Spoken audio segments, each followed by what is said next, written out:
63% of the US as of today. Wow. When you start thinking there is no future, you go into what we call learned helplessness, a place where you just kind of give up. And if you get to that place of giving up, then you have no power over your life. That's when people get depressed. That's when people do crazy, stupid things. That's when people want to turn to drugs or alcohol or sometimes suicide or just total frustration and anger, and their life starts to do the opposite of a breakthrough. It becomes completely stuck and in pain or in ongoing suffering. If you and I are going to break out of that, we got to see it as it is. We're not here to be positive thinking people. You got to see what's really going on. But if you're overweight, you can't say to yourself, well, I'm big boned. That's not why you're overweight. You're overweight because you don't work out, you eat certain things, you eat Cheetos all day long, watching TV. I don't know what it is you do, but I know it's not just because you're big boned. You don't want to make it so it's outside your control or you can't change it. So see it as it is, but don't see it worse than it is so that you have no reason to try. Does that make sense? That's the first step. Step 2, get to the real truth and deal with it. Don't just see it as it is and not worse than it is. Don't just like balance it, but now get to the truth. I mean, listen, if the truth is you've been trying to get a job for 2 years and you truly have worked every day in a particular industry, and the number of jobs in that industry has shrunk down, and you really aren't getting that job, then you might have to look at the truth. The truth is you might have to retool. You might have to say, gosh, you know, the industry I'm in is gone. I mean, gross simplistic example, but for years, vinyl records were around for 85 years. It was a gigantic industry. And things came and went. During the vinyl record time, what happened? Well, remember those 8-track tapes? Are you ancient enough to remember those things? Maybe you know somebody remembers those things. These big boxes, you push them in and out. Yeah, 8-tracks came and went, vinyl records were still here. And then cassette tapes came, right? And cassette tapes were smaller and more compact and more convenient and more seemingly indestructible. And they came over here and vinyl records were still selling like crazy. If you had a job in vinyl records, you kept it. But then a little thing came along called the CD. And when that happened, almost overnight, you saw an entire industry that had been around almost a century was gone. If you were the guy that worked in the vinyl record factory and knew everything about it, it was the second generation, didn't matter. It was over. And now we laugh about a CD, right? Because everything in this digital world you can have instantly. Who wants to put on a CD? Pretty rare, still available. In vinyl records, maybe there's a small market of people that are collectors, but it's gone. My point is, if you're in the vinyl record business, you got to tell yourself the truth. You got to see it as it is, not worse than it is, but you also got to get the truth and deal with it. You got to deal with the cards you're dealt. You're going to have to retool. You're going to have to change something. You might have to move. If you live in the Gulf, and I don't support anything that's happened there, who could? It's unconscionable what's happened with BP. But if you live in the Gulf and you're a third-generation fisherman, and you fish for oysters, and they're dead, you better get to the truth. Are they going to be dead for 2 years or 10 or 20 to the best of your ability? And you might say, well, I can't do anything else. I can't. I'm a third generation. This is all I know. Yes, you can. Get to the truth and deal with it. Deal with the card you're dealt with. You got to deal with it, sure, I'm sure legally, but in the meantime, you got to take care of your family. I'm not saying this off the cuff easy because I've been in those situations where it's impossible, it's unjust, it's wrong, but I still got to deal with it just like you. Am I making sense? It's like, you might say, I've lived here, Ma, you might have to move. You might have to fish someplace else. You might have to, I know you still got to deal with all the consequences, but you got to take back control of your life. There are unjust things that happen, but you got to take control. Easy for me to say, I'm not sitting in your shoes, I get that. But who hasn't experienced some form of injustice? Someplace. Who's not dealt with something unfair? Who's not dealt with something that wasn't meant to be unfair, but it affected your entire life, your career, your finances, whatever? You got to tell yourself the truth, and you got to get to those, dealing with the reality right now. The longer you wait, the longer the crisis will be. If you're having an economic crisis, got to deal with it. Got to downsize, right size, do whatever it takes. And I say, okay, Tony, well, so far you're telling me don't allow myself to make it so bad I don't try, see it as is, but don't make it worse than it is, and you're telling me get to the truth and deal with it. Well, that's nice, but how do I do that? Maybe the third step, more than just getting the role model, maybe to be more specific, is get a vision first. Get a vision and get strong. That's what I think your third step should be. You first tell yourself the truth, yes, see it as it is, not worse than it is, tell yourself the truth and deal with it, but the way to deal with it is say, what am I going to go for? There's got to be a compelling future. I got to come up with a vision for my life, or a vision for my relationship. I've had terrible relationships, nothing's worked. Tell yourself the truth. I've made poor choices, or I told myself stories and gave myself excuses, or I've not had the courage, whatever it is. Get to the truth, and then get yourself a vision for what you do want. Because you have to have something you're going to move towards. Does that make sense? Without a vision, people perish. It says in a very good book called The Good Book.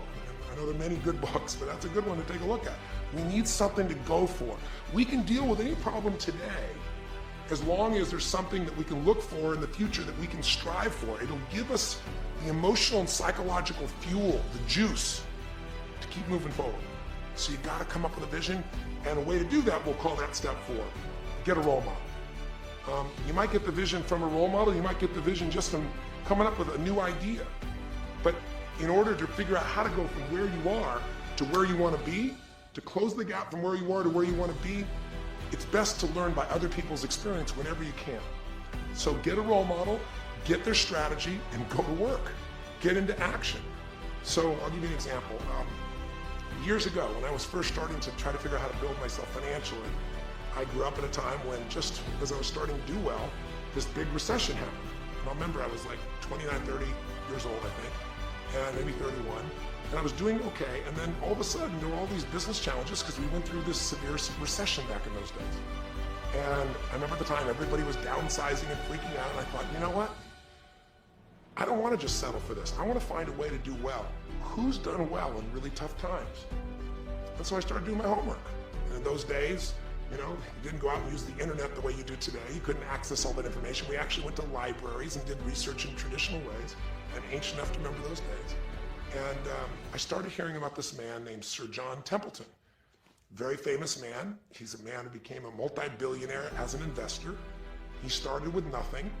But what was interesting is when I started to find out about his story, because here's a guy that when he's a young man, he's called Sir John Templeton now. He was actually an American originally, and he wasn't Sir. He came from a very poor family, and he just decided that in his life, he wanted to not only do well financially, he wanted to do so well he could help other people at any level that he wanted. And today, by the way, he's passed, but before he did, he created the Templeton Fund, and he also created a fund that now delivers money, gives money each year, the Templeton Prize, to people that do good spiritual works, and it's larger than the Nobel Prize, and it continues to go on. The guy started with nothing, and here's how he did it. Listen to me now. The reason I look for him as a role model is because he made all his money in the worst of times. He made all his money when people were going through the equivalent of the deepest recession or depression possible. His whole belief was, and this is different than almost anybody else you see around you, was pessimism was the secret to success. That what he wanted to do was make money when people were most pessimistic.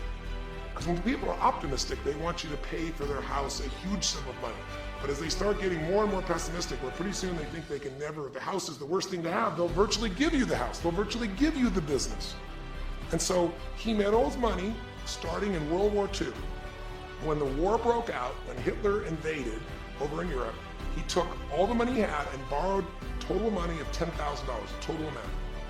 He bought with $10,000 every stock on the New York Stock Exchange that was $1 or less that he thought might be useful, including some companies that looked like they're going to be bankrupt.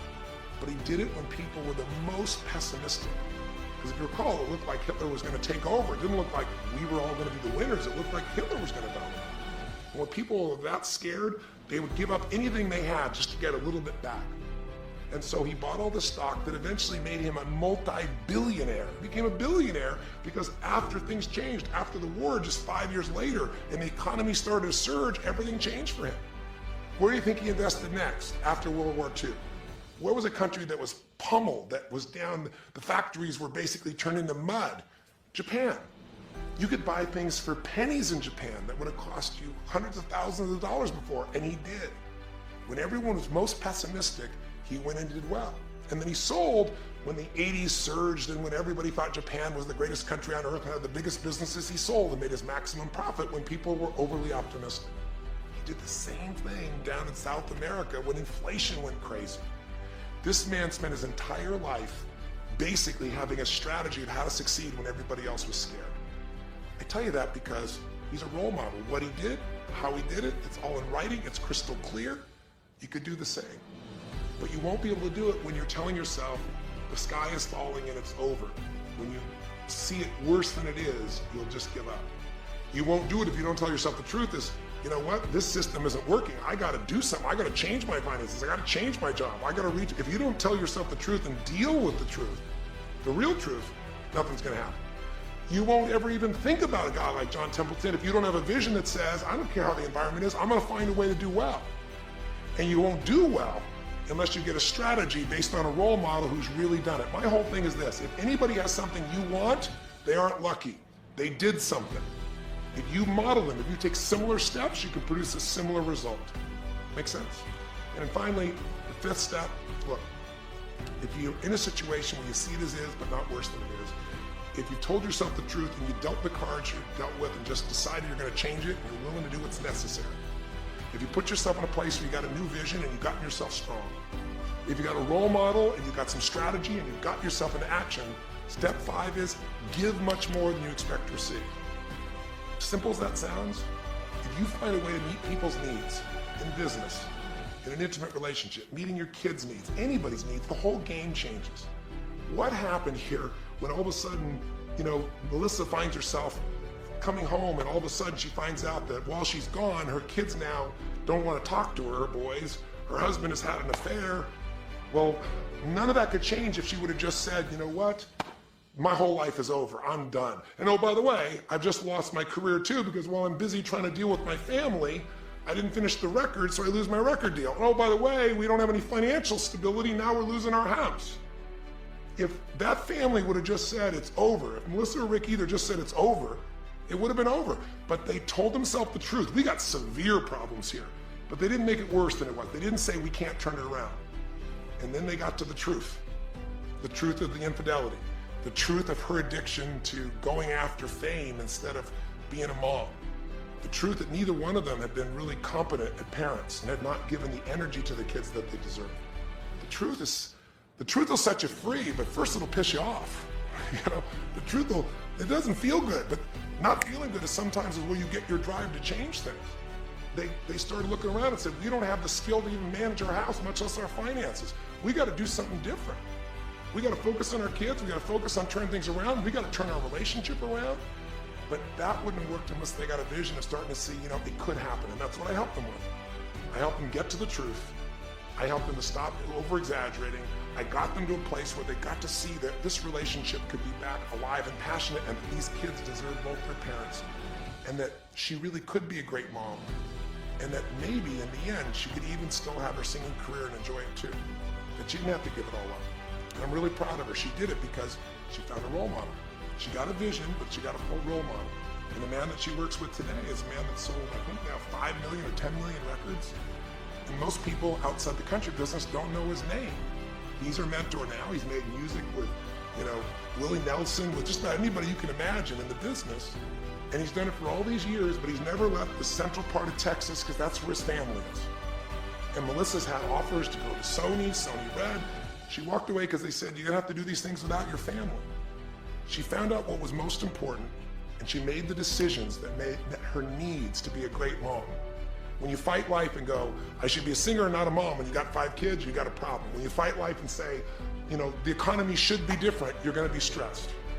Deal with what is, without exaggeration, with total honesty, dealing with the cards, coming up with a vision, finding yourself a role model that shows your strategy, work your tail off, give, keep changing your approach, and you can get where you wanna go.